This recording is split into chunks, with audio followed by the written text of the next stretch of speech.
तो इससे पहले वाली वीडियो में हमने त्रिकोणमिति का इंट्रोडक्शन देख रहे थे। Class 10 chapter 8 त्रिकोणमिति। पहली वीडियो में हमने इंट्रोडक्शन पार्ट 1 देख लिया है। ये हमारी इंट्रोडक्शन पार्ट 2 स्टार्ट हो रहा है। यहाँ पर हम त्रिकोणमिति के फॉर्मूलों के बारे में बात कर रहे थे। तो यहाँ पर त्रिकोणमिति में कुछ रिलेशन होता है, अनुपात होता है। इन्हें देखिएगा, साइन 90 माइनस ए बराबर हमारा होता है cos ए, और cos 90 माइनस ए बराबर होता है sin tan 90 माइनस ए, ये होता है हमारा cot ए, और cot 90 माइनस ए ये हमारा होता है tan ए। sec 90 माइनस ए ये हमारा कोसेक ए के बराबर होता है, और कोसेक 90 माइनस ए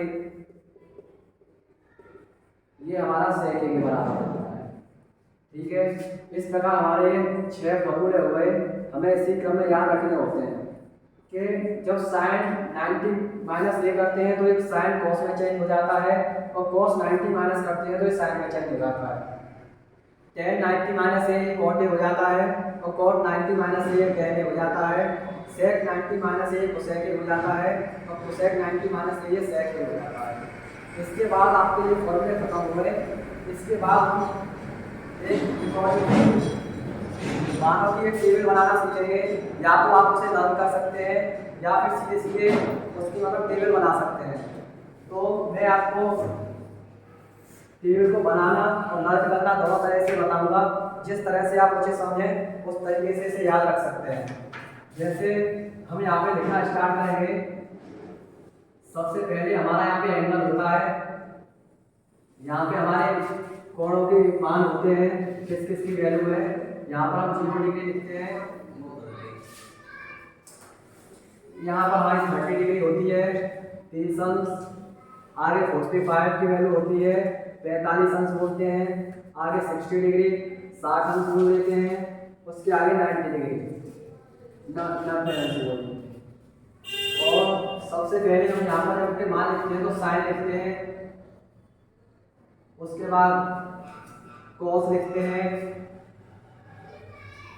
उसके बाद हम tan लिखते हैं।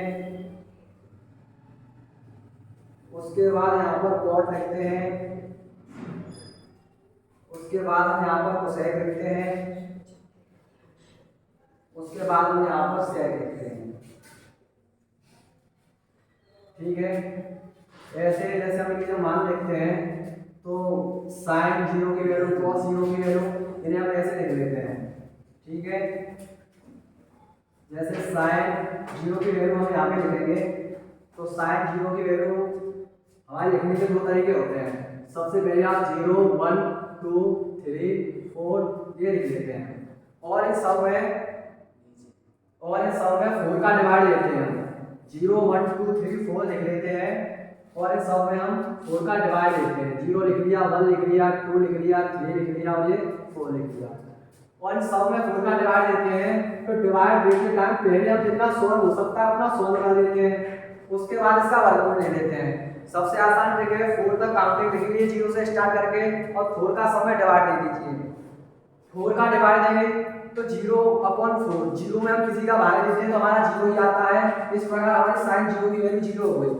ठीक है, 1/4 ये किसी से कटेगा तो नहीं, लेकिन 1/4 का जैसे हम स्क्वायर रूट यानी वर्गमूल ले लें तो 1 का 1 होता है, 4 का कितना होता है 2 होता है। फिर हमारा 2/4 है।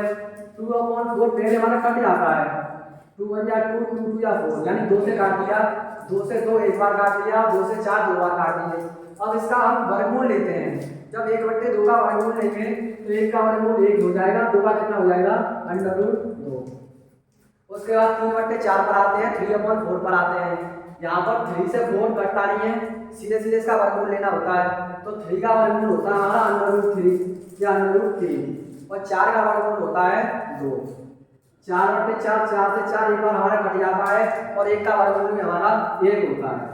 तो इसे इस तरह या तो आप याद रखना चाहें तो साइन की वैल्यू याद रख सकते हैं, जैसे साइन 0 की वैल्यू 0, साइन 30 की वैल्यू 1/2, साइन 45 की वैल्यू 1/√2, साइन 60 की वैल्यू √3/2, साइन 90 की वैल्यू 1। या इसे निकालना चाहें तो निकाल सकते हैं कि सबसे पहले 0 से लेकर 4 तक काउंटिंग लिखिए और सब में 4 का डिवाइड दे दीजिए, जो कट रहा है उसे काटिए, सॉल्व हो रहा है उसे सॉल्व कीजिए और सॉल्व करने के बाद सबका स्क्वायर रूट यानी वर्गमूल ले लीजिए। जैसे 0/4 था, 4 का मतलब 0 में किसी का डिवाइड देते तो हमारा 0 आ जाता, 0 का वर्गमूल भी 0 ही रहेगा। उसके बाद यहाँ पे 1/4 हो गया, 1/4 किसी से कटता नहीं है तो या आगे सिंप्लीफिकेशन इसका नहीं होगा, तो 1/4 का वर्गमूल लेंगे तो 1 का 1 हो गया, 4 का 2 हो गया हमारा। उसके बाद 2/4 है, ये 2 से दोनों कट जाएंगे, 2 से मतलब 2 से एक बार कट गया और 2 से 4 2 बार कट गए, तो हमारा 1 और 1/2 हो गया। लेकिन जब इसका वर्गमूल लेंगे, 1 का वर्गमूल कितना हो गया, 1 हो गया, और 2 का वर्गमूल कितना हो गया, √2 हो गया। ठीक है, उसके बाद 3/4 है, 3/4 कटेगा किसी से नहीं, लेकिन जब इसका वर्गमूल लेंगे 3 का वर्गमूल √3 हो जाता है और 4 का वर्गमूल 2 हो जाता है। और 4/4 है, एक बार कट जाएगा तो 1 का वर्गमूल कितना रहेगा, 1 ही रहेगा। कॉस का लिखने का हमें कोई दिक्कत ही नहीं है, जैसे साइन का आया जस्ट उसका रिवर्स कर देते हैं।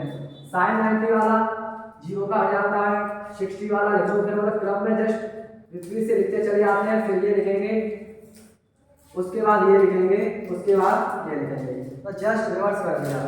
मैंने तो अभी एक फॉर्मूला बताया था इससे पहले कि हमारा जो tan होता है, tan हमारा क्या होता है कि tan a बराबर मानो या tan कुछ मानो sin/cos होता है। इसका मतलब क्या है कि sin की जो वैल्यू थी और cos की वैल्यू है उनका हम आपस में डिवाइड करेंगे, sin में cos का डिवाइड करेंगे तो हमें tan मिल जाता है।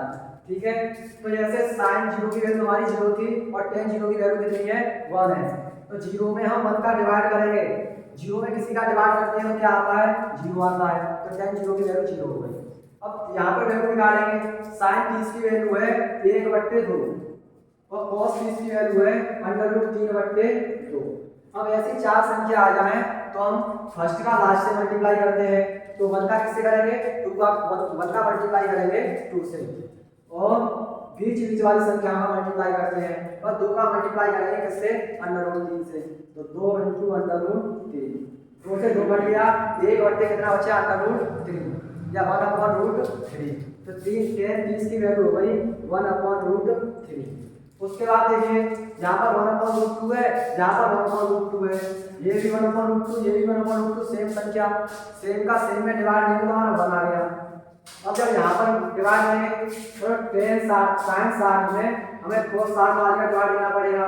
यहाँ पर कितना है, √3/2 और यहाँ पर कितना है, 1/2, तो ऊपर जाएगा तो 2 × √3 हो गया और 2 एक नीचे हमारा 2 बचा, 2 से 2 कट गया, यहाँ पर क्या आ गया, √3। एक में 0 का भाग देंगे, 0 का भाग किसी में देते हैं तो हमारा आता है अनडिफाइंड, ये अनडिफाइंड का साइन ऐसे बना देते हैं। ठीक है, हिंदी में ऐसे बोलते हैं अपरिभाषित या अनंत, कुछ भी बोल सकते हैं। तो कौन की वैल्यू लिखते हैं तो tan का जस्ट रिवर्स कर देते हैं, tan का जस्ट रिवर्स करेंगे तो यहाँ पे हमारा अनडिफाइंड आ जाएगा, यहाँ पर √3 आ जाएगा, यहाँ पर 1 आ जाएगा, यहाँ पर 1/√3 आ जाएगा और यहाँ पर 0 आ जाएगा। उसके बाद हम क्या करते हैं, कोसेक की वैल्यू लिखते हैं। तो मैंने जस्ट इससे पहले वीडियो पार्ट 1 में एक फॉर्मूला बताया था कि sin थीटा बराबर हमारा होता है 1/कोसेक थीटा। sin थीटा बराबर कितना होता है, 1/कोसेक थीटा। तो जैसे हम कोसेक थीटा की वैल्यू रखेंगे, कोसेक थीटा की होता है 1/sin थीटा। जैसे कोसेक 0 की वैल्यू लिखेंगे हम तो वो हो जाएगी 1/sin 0 और sin 0 की वैल्यू कितनी थी हमारी, 0, और 0 का भाग किसी में देते हैं तो हमारा क्या आता है, अनडिफाइंड। इस प्रकार हमारी कोसेक 0 की वैल्यू हो गई अनडिफाइंड। उसके बाद जैसे हम कोसेक 30 की वैल्यू लिखेंगे, कोसेक 30 की वैल्यू लिखेंगे तो इसे लिखेंगे 1/sin 30 की वैल्यू, मतलब कोसेक की किसी की वैल्यू लिखेंगे तो इसके कॉरस्पॉन्डिंग जो साइन की वैल्यू थी उसे 1 के अपॉन में रख देते हैं। जैसे 1 और sin 30 की वैल्यू थी 1/2, 2 ऊपर पहुंच जाएगा तो हमारी कोसेक 30 की वैल्यू हो गई 2। इसी प्रकार इसे लिखेंगे 1/√2 तो √2 ऊपर पहुंच जाएगा, √3/2 ये जस्ट रिवर्स हो जाएगा 2/√3। तो ये जहाँ पर तुम्हारी 1 थी वन वन अपर वन तो हमारा क्या हो जाएगा, जैसे वन अपर वन हमारा हो जाएगा 1। अब सेक में जस्ट इसका उल्टा कर देते हैं, कोसेक 90 की वैल्यू थी वो सेक 0 की हो जाती है, 1 हो गया, यहाँ पर 2 अपॉन रूट 3 हो गया, यहाँ पर हमारा रूट 2 हो गया, यहाँ पर हमारा 2 हो गया, तो यहाँ पर हमारा 25 हो गया। इस प्रकार त्रिकोणमिति के हमने दोनों इंट्रोडक्शन वीडियो में त्रिकोणमिति के फॉर्मूला, इनके अनुपात और सारी समसंख्याएं पढ़ ले। आगे हम एक्सरसाइज स्टार्ट करेंगे 8.1। ठीक है।